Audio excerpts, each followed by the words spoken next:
Bonjour, bienvenue dans cette nouvelle vidéo Faisons des mathématiques malgré le confinement.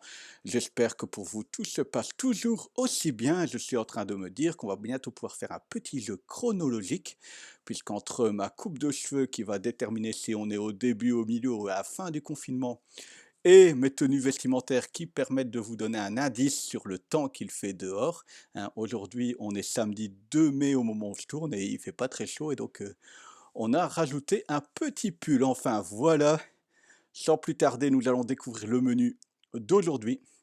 Nous allons résoudre des inéquations et puis nous allons euh, représenter les solutions de ces inéquations sur un axe gradué. Voilà. Je te dis tout de suite, pour résoudre des inéquations, tu as besoin de connaître les techniques de base d'équations du premier degré à une inconnue. Si tu ne les maîtrises pas, ben, je te mets un petit lien vers la playlist qui va peut-être te permettre de te remettre à jour sur cette technique. Parce que finalement, nous le verrons, sur les inéquations, la seule technique où il faut bien faire attention, c'est que lorsqu'on va diviser ou multiplier par un nombre négatif, le sens de l'inéquation va devoir changer. Je le repréciserai pourquoi pendant les exercices. Voilà. Sans plus tarder, nous découvrons l'énoncé du jour, hein, donc pas de surprise.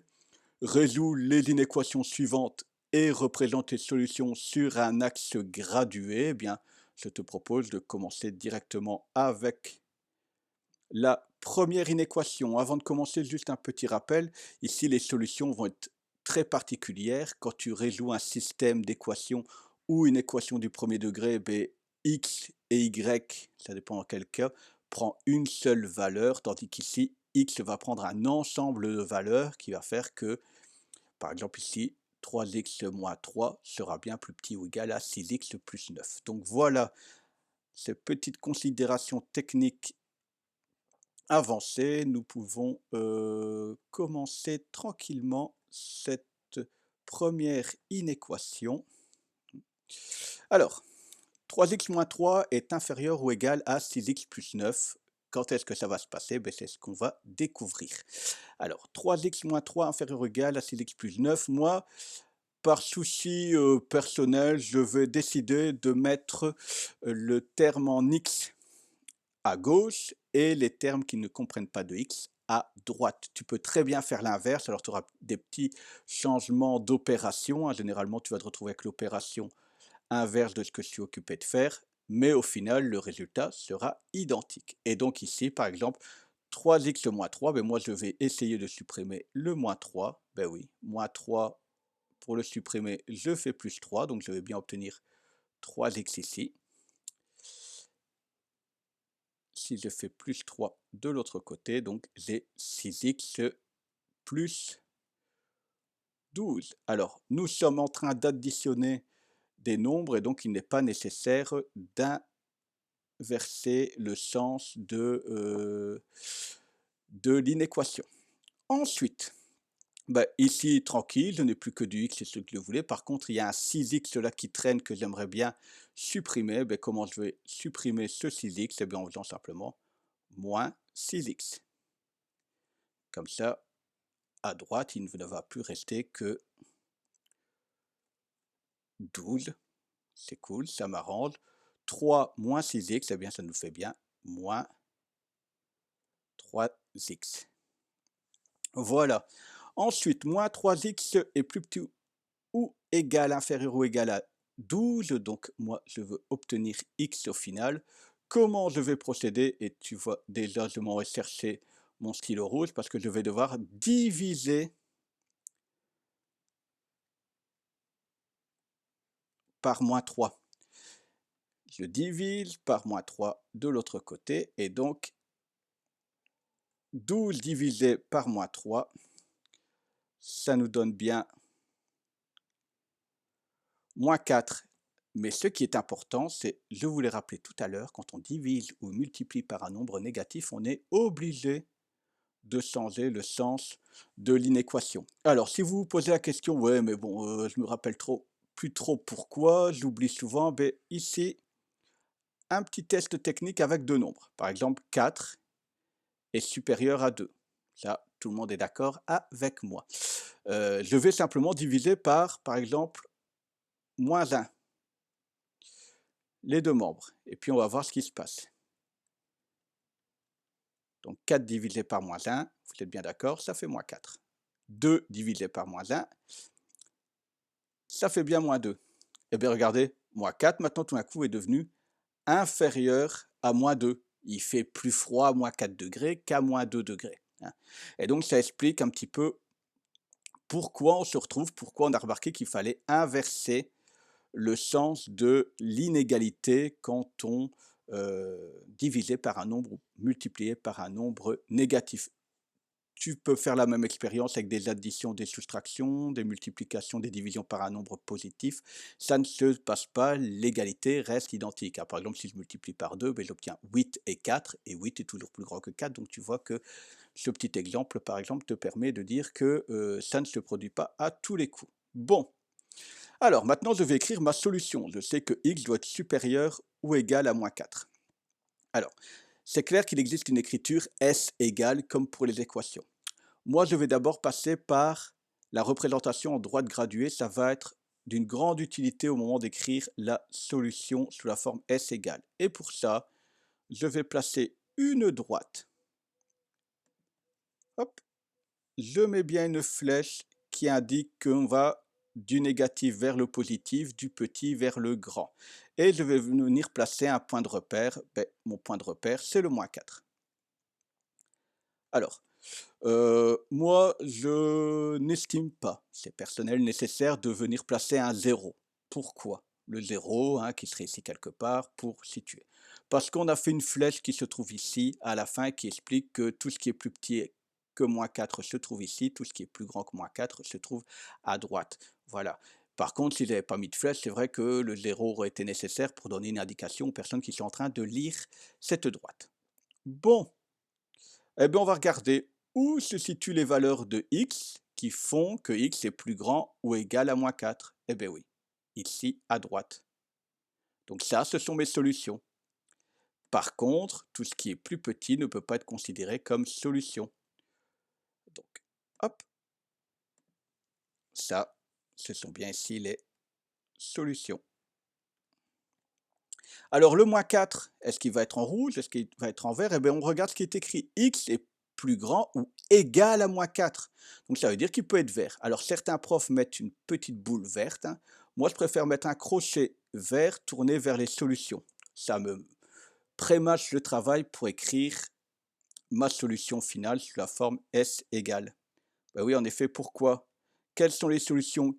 Quelle valeur peut prendre x pour que cette inégalité fonctionne? Ben, toutes les valeurs, compris entre -4 et là-bas très loin dans les positifs, qu'on appelle plus l'infini. Et donc j'écrirai simplement, ça démarre en -4, un crochet tourné vers -4 jusqu'à plus l'infini.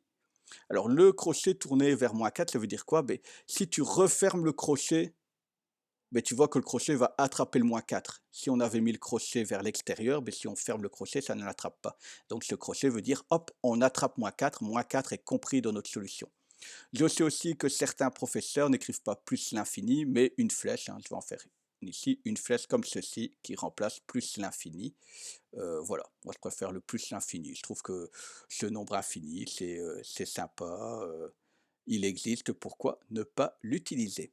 En tout cas, le premier exercice est déjà terminé. Passons au deuxième.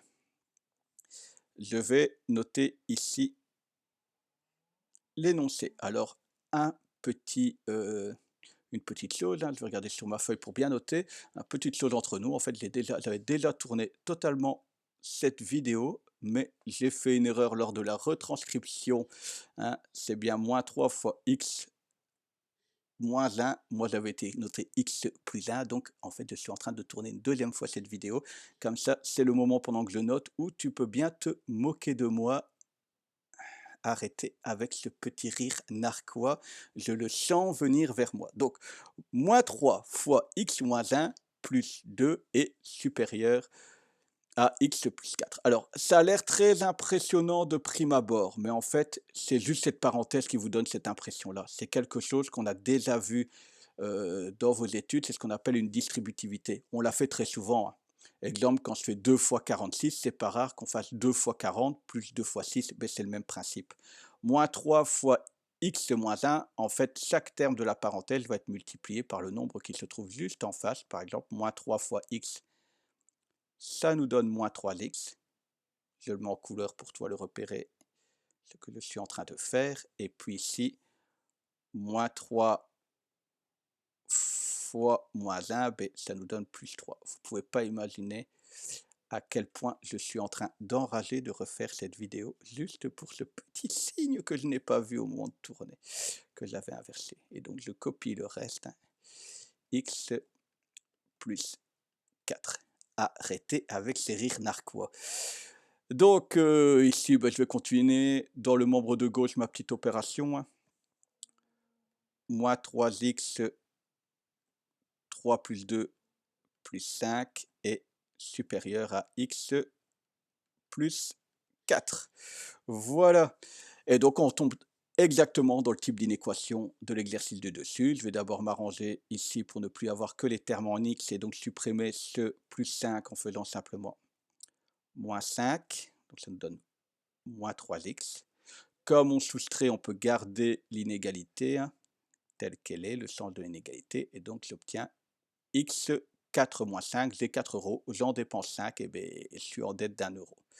Voilà, le terme est isolé à gauche, par contre à droite j'ai ce x qui traîne, j'aimerais bien le supprimer en faisant moins x. Pas de souci, c'est une soustraction, hein, donc soustraction ça veut dire que je pourrais garder le sens de mon inégalité, donc moins 3 moins x moins 4x est supérieur à moins 1. Vous le sentez, le prof qui regarde sur sa feuille parce qu'il s'est déjà trompé une fois aujourd'hui et qu'il n'a pas envie de se tromper une deuxième fois. Alors, moins 4x, on veut obtenir x, et bien simplement je vais diviser par moins 4. Tu remarques que je le fais en rouge. Attention, c'est une division par un nombre négatif. Donc, on change le signe de l'inégalité. Alors, moins 1 divisé par moins 4, donc ça nous donne un positif. On va simplement noter ça 1 quart. Je sais que certains noteront 0,25, mais moi je préfère travailler avec la fraction irréductible. Et je fais encore ce que j'ai envie chez moi. Bon, alors, je tends ma petite droite graduée. Je n'oublie pas la flèche à droite qui me permet de vous indiquer le sens dans lequel on lit. Comme ça me permet juste de noter 1 quart. Voilà. À quel moment, quelle valeur x peut prendre pour que l'inégalité du dessus soit respectée? Ben, toutes les valeurs x doit être inférieur à 1 quart. Donc tout ce qui est inférieur à 1 quart, c'est ici à droite. Tout ce qui est supérieur à 1 quart, c'est ici à droite. Je l'ai dit à droite avant, mais c'était à gauche, hein, vous aurez rectifié, bien entendu. Et puis, est-ce qu'un quart peut être pris dans les solutions ou pas? Ben non, hein. X ne peut pas être égal à un quart, il n'y a pas la petite barre ici comme tout à l'heure, et donc ici le crochet sera rouge et tourné vers les non-solutions. Je vous rappelle que les solutions se trouvent bien ici, hein. Hop. Donc ça veut bien dire, par exemple, si je prends 0 comme solution, ben, si je remplace x par 0, ben, j'aurai bien ici le membre de droite qui sera plus grand que le membre de gauche. Voilà. Il ne nous reste plus qu'à noter notre solution. Solution, ben, tu remarques, on commence ici totalement à gauche, ça veut dire dans l'infini, mais dans les négatifs, donc moins l'infini, jusqu'à 1 quart. Et cette fois-ci, vous voyez, le crochet va être tourné vers l'extérieur. Si je referme le crochet, le 1 quart ne sera pas pris dedans. Voilà, je pense que cette séance d'exercice est terminée pour aujourd'hui. J'espère qu'elle n'aura pas été trop longue. J'espère aussi qu'elle vous aura été d'un grand secours. Ben, comme d'habitude, je vous souhaite une bonne fin de journée. Soyez prudents, prenez soin de vous et de vos proches. On se dit à tout bientôt. Ciao, ciao! Et si cette vidéo t'a été d'une grande utilité, ben, n'oublie pas de t'abonner. Je te mets un lien vers une vidéo qui explique les systèmes de base, les techniques de base pour les équations et aussi une petite vidéo un peu plus ludique qui t'expliquera pourquoi X a été choisi un jour comme étant la lettre qui représente l'inconnu. Encore une bonne journée et à bientôt.